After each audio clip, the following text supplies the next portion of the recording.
Egyptian President Abdel-Fattah el-Sisi has emphasized the urgent need to end Israeli aggression in Gaza, resume the ceasefire agreements and release detainees.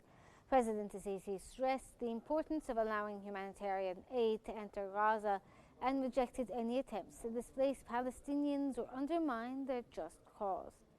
Additionally, he called for international efforts to implement a reconstruction plan for Gaza without displacing its residents.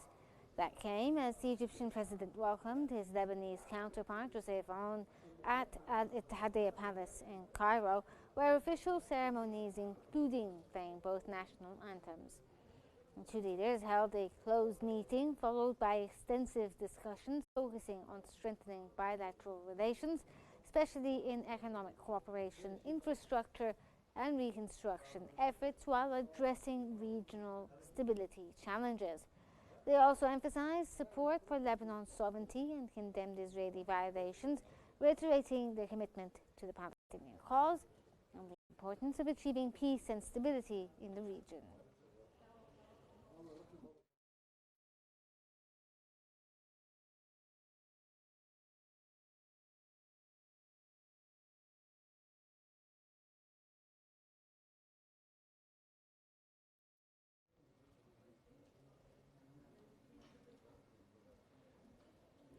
Egyptian sources have revealed that the Egyptian security delegation currently in Qatar is engaged in intensive communication aimed at achieving a ceasefire in Gaza.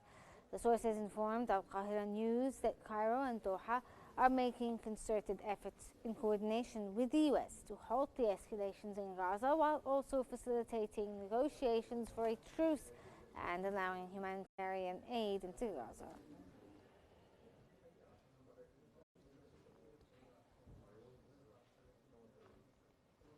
Egypt's President Abdel-Fattah el-Sisi has received a phone call from South African President Cyril Ramaphosa.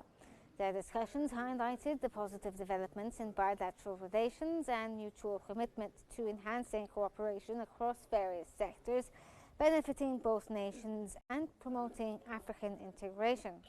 They also addressed current African issues, focusing on security, stability, and strengthening coordination within multilateral frameworks, especially in the African Union.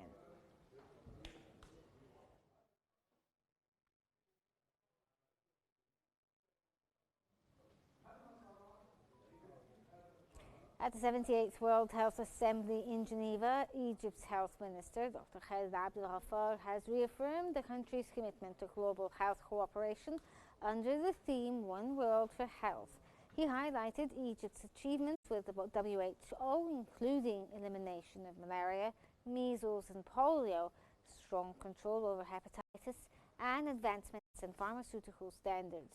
He noted the expansion of Egypt's universal health insurance, now serving 12.88 million citizens, aiming full coverage by 2032. Dr. Khaled Abdel-Ghaffar also cited key health initiatives such as the Women's Health Initiative and early detection programs, and called for urgent support to protect health care in conflict zones like Palestine and Sudan. He concluded by pledging Egypt's continued partnership with the WHO to promote health equity and resilience worldwide.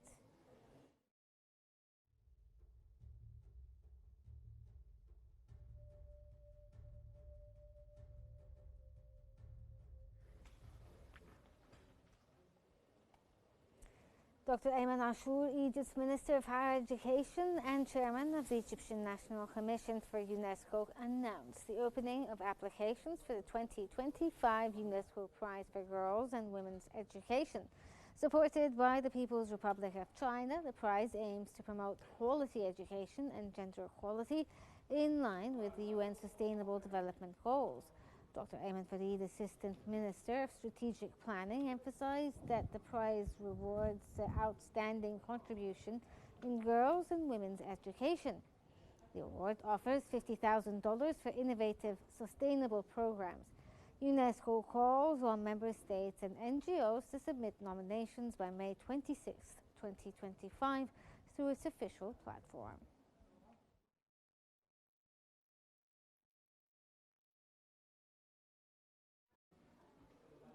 Egypt has hosted the 5G Egypt Forum, aiming to accelerate the country's digital transformation and position itself as a regional hub for 5G technology.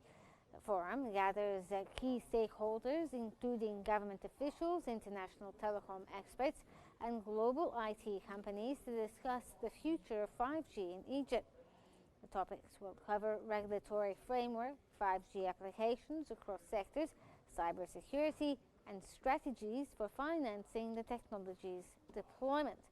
As part of Egypt's Vision 2030, the forum is seen as a crucial step in enhancing the country's digital infrastructure, driving economic growth, and improving telecommunications services.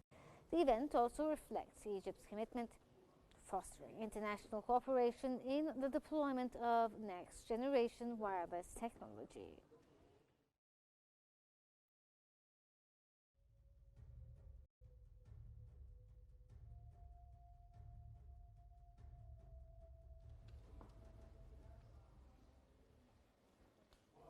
Nearly 1,000 pilgrims from Egypt's official lottery Hajj mission arrived in Mecca, with officials overseeing their arrivals at Jeddah's King Abdulaziz International Airport.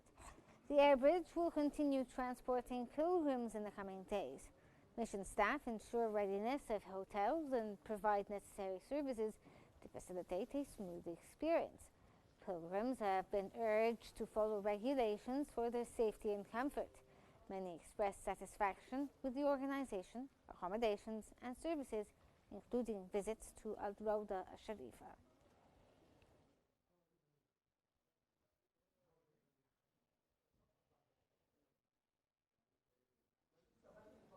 Egyptian Minister of Higher Education Dr. Ayman Ashour has met with the Australian Ambassador Axel Wabenhorst to discuss boosting academic and research cooperation. They highlighted Egypt's expanding higher education system, including new universities and international partnerships, and its role as an educational hub for 130,000 international students. Both sides explored initiatives like university meetings and virtual events to enhance collaboration, especially in basic sciences such as mathematics, physics, and agriculture.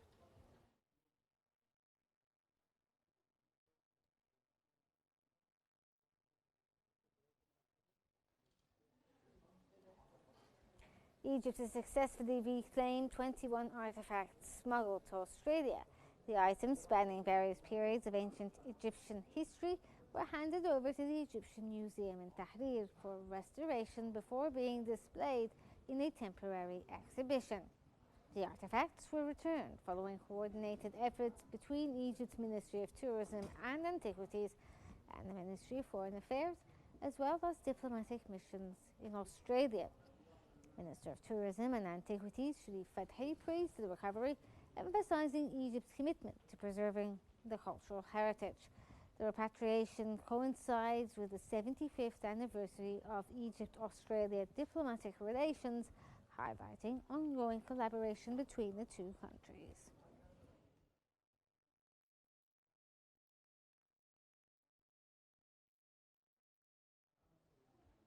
Egypt is considering creating an underwater museum in Abu Qir Bay to display the submerged ancient cities of Heraklion and Canopus. Prime Minister Mustafa Madbouli has tasked officials with evaluating the project's feasibility and submitting a detailed plan within a month. The plan could involve underwater viewing sites or recovery of artifacts for land-based displays. The initiative aims to harness the untapped tourism potential of Abu Qir Bay, which is home to the sunken cities that once thrived as major ports. Tourism Minister Sharif stated a proposal would soon be presented identifying areas suitable for diving or excavation in line with UNESCO regulations.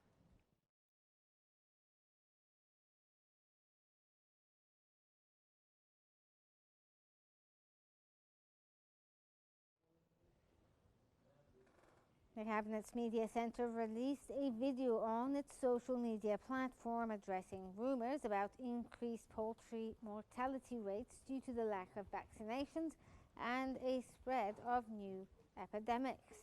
The video clarified that no mutation or epidemic virus have been detected among poultry, noting that mortality rates in poultry farms remain within normal limits.